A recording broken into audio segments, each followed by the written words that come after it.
बिस्मिल्लाहिर्रहमानिर्रहीम। अस्सलाम वालेकुम व्यूअर्स। आज मैं बना रही हूँ बहुत ही मज़ेदार, बहुत ही क्रिस्पी से टेस्टी से पकोड़े।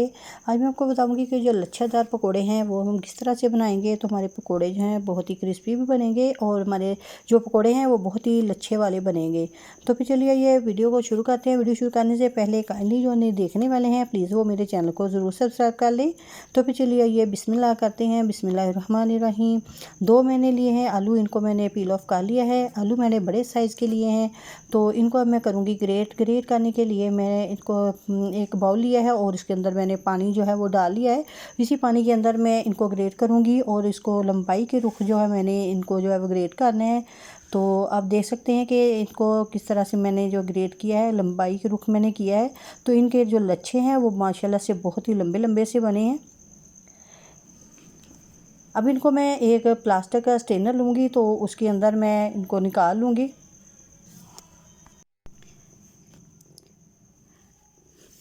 हमने आलूओं को अच्छे से वॉश कर लिया है। वॉश करने के बाद अब मैं इसके निकाल के तो कुछ देर के लिए ऐसे ही रखूँगी ताकि जो इनका पानी है वो अच्छे से निकल जाए। आप देख सकते हैं कि पानी के अंदर जो इसका स्टार्च है वो सारा निकल चुका है। तो आलू भी हमारे बहुत ही अच्छे से वॉश हो चुके हैं। अब मैं इन्हें एक दूसरे से अलग से बाउल में फिर ट्रांसफ़र करूँगी।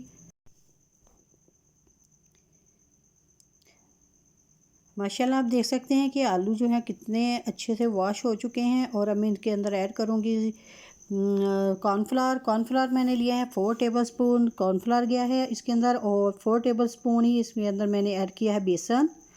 और अब मैं इसके अंदर ऐड कर रही हूँ 1 अदद अंडा।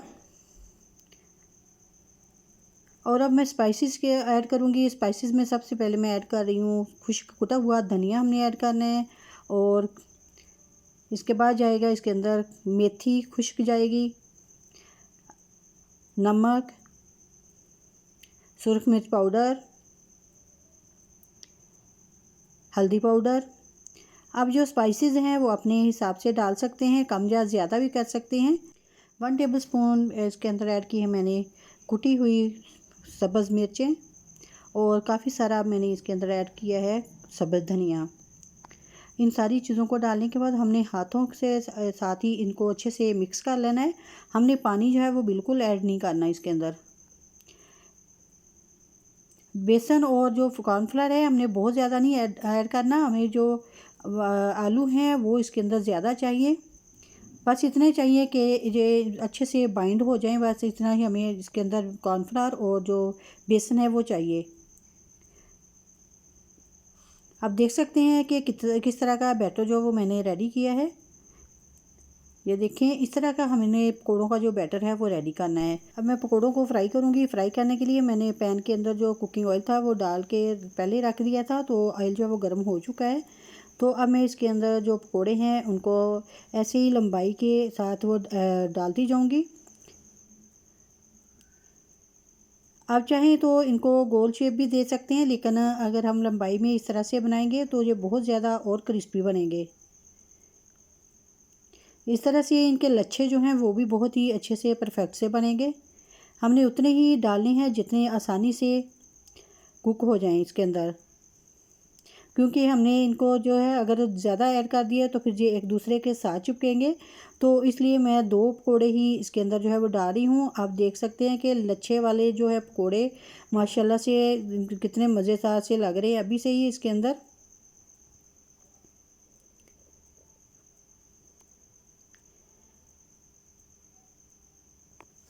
माशाल्लाह जी देखें जी, इनको हमने गोल्डन ब्राउन होने के बाद हमने इसको निकाल लेना है। अब देख सकते हैं कि इनके लच्छे जो हैं वो कितने अच्छे से परफेक्ट से बने हैं और बहुत ही क्रिस्पी, बहुत ही मज़ेदार से ये पकौड़े जो हैं वो बन चुके हैं। इसी तरह से मैं बाकी के पकौड़े जो हैं उनको भी रेडी कर लूँगी। हमने जो बैटर है बहुत ध्यान से ऑयल के अंदर जो है वो डालना है। आप जितने चाहें इसको लंबाई में जो है पकौड़ों को बना सकते हैं। ये याद रखें कि बैटर को हमने बनाने के बाद बहुत ज़्यादा इनको स्टे नहीं देना। जैसे ही आप बैटर को जो बनाएं तो फ़ौरन से इनको फ्राई कर लें, क्योंकि अगर हमने ज़्यादा देर जितनी देर तक पड़ा रहा तो जो बैटर है वो पानी छोड़ देगा, तो फिर हमारे जो पकौड़े हैं वो ज़्यादा क्रिस्पी नहीं बनेंगे। तो माशाल्लाह से आप देख सकते हैं कि मैंने इनको स्टे ज़रा भी नहीं दिया था। तो अब मैंने जो पकौड़े हैं जैसे ही बनाए तो माशाल्लाह से ये बहुत ही क्रिस्पी मज़ेदार से पकौड़े जो हैं वो रेडी हो चुके हैं। अगर मेहमान अचानक से आ जाएं तो आप जल्दी से आलूओं को ग्रेट करें और जल्दी से आप स्पाइसेस डालें और मिनटों में ये बनने वाली रेसिपी है। तो बहुत ही क्रिस्पी बहुत ही मज़ेदार से पकौड़े जो हैं वो रेडी हैं माशाल्लाह जी। आप दही वाली चटनी के साथ इसको सर्व करें तो बहुत ही मज़े के लगेंगे। माशाल्लाह आप इनकी लुक देखें या देखने में ही ये कितने क्रिस्पी से लग रहे हैं। अगर आपको मेरी आज की वीडियो जब पसंद आई तो प्लीज़ लाइक और शेयर ज़रूर करें, और प्लीज़ जो उन्हें देखने वाले हैं वो मेरे चैनल को भी ज़रूर सब्सक्राइब कर लें। और साथ में जो बेल आइकन का बटन है उसे भी ज़रूर प्रेस करें ताकि मेरी आइंदा आने वाली हर वीडियो का नोटिफिकेशन आपको मिल सके। और इसके साथ ही मुझे दीजिएगा इजाज़त, अपनी दुआ में याद रखिएगा। अल्लाह हाफिज़।